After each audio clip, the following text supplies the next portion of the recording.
Branding versus marketing are two totally different things, because I will create ads, I will create marketing that is targeted to an audience, and then I expect a return on my investment. So if I'm putting ads out there in a certain type of niche, so riches and niches, if I put something out there in a niche, then I'm monitoring and tracking views, I'm tracking how long they're viewing it, I'm tracking, are they filling out surveys or going down my funnels at certain points, lead forms, all that kind of stuff. What are we getting back? And then is that equating to closed transactions? Buyers in my system, agents in my system that are giving me business. I mean, where is all this other next level of business coming from? And that's all from my marketing side. Yeah, so love it, man. It's like the Gary Vee tactic, jab, jab, jab. Absolutely. Value, and then you right hook them, right? And the right hook is the understanding of that right hook, which is a great book by Gary Vee. It's not jab, jab, jab, or give, take business. It's the give, ask for business. Because if you've done your job, truly you've given. Yes. Then you should be on a platform and a stage in a relationship with that person where you can ask for business and get a very positive response. Positive is, yes, I'll give you some. Absolutely. Or positive is, here, I can't give it to you now, but here's why. And here's what I could help you do, either to get business from me or help you get business from other people. You're still going to win, right? Because the person, you've almost guilted that person into giving you something. It's either going to be business or it's going to be so much more value that helps you get business from somebody else. Or even in their time, Yeah. Their time, especially if you're trying to target somebody who's on like the level that you're trying to reach as well. Oh my gosh, yeah. I mean, it's always increasing. Everybody has lids, right? There's a understanding a book, kind of like more along the lines of law of the lid, and you got to understand where your lid is and how are you going to continuously raise it. And a lot of it goes to who you put around you. Right? So whether who's in your circle, physically speaking, like, the 4 or 5 people that are right here with you in your board of advisors, or it's just people that you look to, like, I don't know Gary Vee, he doesn't know me, but I do. Not yet, right? Exactly. Not yet. One of these days he's going to call me and ask me to be on his show. I look to those people that are outside of my industry that can push me to a place that I'm uncomfortable so that I can bring myself back into a world where I can be comfortable. But I'm always stretched. So when I get uncomfortable and then I come back to a level of comfortability, it's a lot further along than where I started, right? And so that's how I continuously progress in my personal and professional life. Absolutely. That's something that is pretty important that I'm implementing in my life right now. It's something that Tony Robbins teaches, right? So yeah.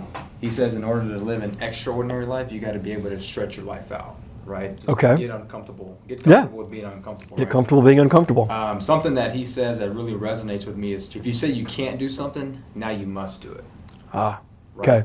So I remember telling myself, like, I'm not one to like ride roller coasters. I'm not afraid of heights. I've just never been on them. And so for my 26th birthday, I decided to go skydiving.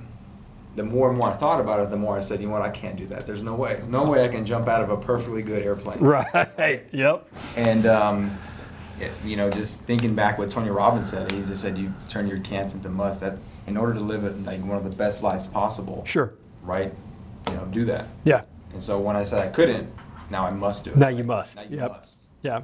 So. Well, that was the difference. You used the word I can't. I couldn't, right? And that's a trigger word in his world. That's a trigger word for those that say that have to do it then, yes. Right? So just stay away from those can'ts and couldn'ts, because then you're going to have to. No, I think that's great. I think it speaks to, we haven't got into, realtor, entrepreneur. We're all, I think, in some way, shape, or form, salespeople, entrepreneurs, in regardless of whatever it is that we're doing, because we have to get up, and you're either being sold something or somebody's selling you something, right? Whether your job is to sell them a house and their job is to tell you they're not ready to buy. Somebody's doing something, right? Some selling. So we have to work on our mindset. Absolutely. That helps us if we're single parents, if we're in a really long relationship. We have to work on mindset together to stay in that relationship and be better with each other. We have to work on mindset to deal with our kids, right? So What do you do? Is there anything? I don't know anything about that because I don't have any kids. Well, none that I know of. Nothing. None that I claim. Yeah, I got a 15 and a 13-year-old, and trust me, I got to be right up here because they push me all the time. But is there anything specifically that you go through yourself personally to make sure that you're in the right frame of mind? Whether that's every morning, it's a weekly deal. What do you do?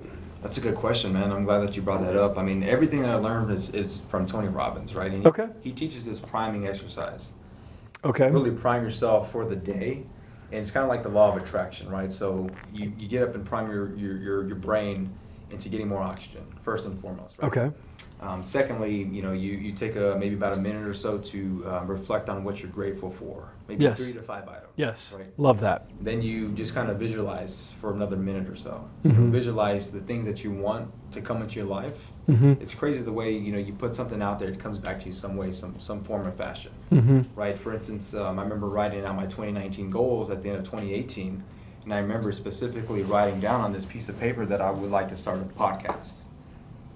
Okay. You did that when? In 2018? Okay. The exact date was December 28th, 2018. I was Okay. writing down my goals for 2019. All right. And it wasn't until 2 weeks ago, maybe 3 weeks ago, I declared on Facebook that I'll be starting one, right? A podcast. Okay. I'll actually be coming out with my first episode tomorrow. Yeah. Good job, man. I don't have this pretty dope setup. It's all good. You got to start somewhere, man. You got to start somewhere. So the power of visualization Uh-huh. is key, Yeah. right? Because you don't know, it's going to come back to you at some form or fashion. Yep.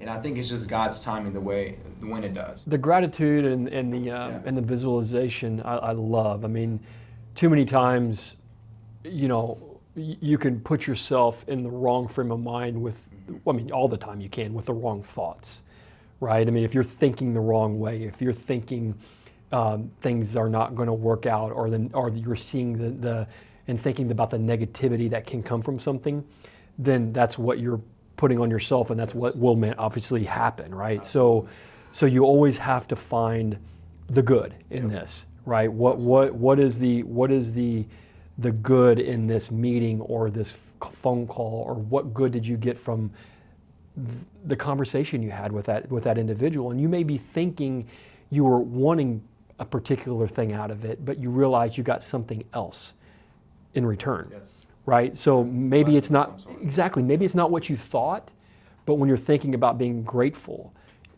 you're like, wow, I actually learned more than I thought I did. I'm so thankful I actually took that meeting.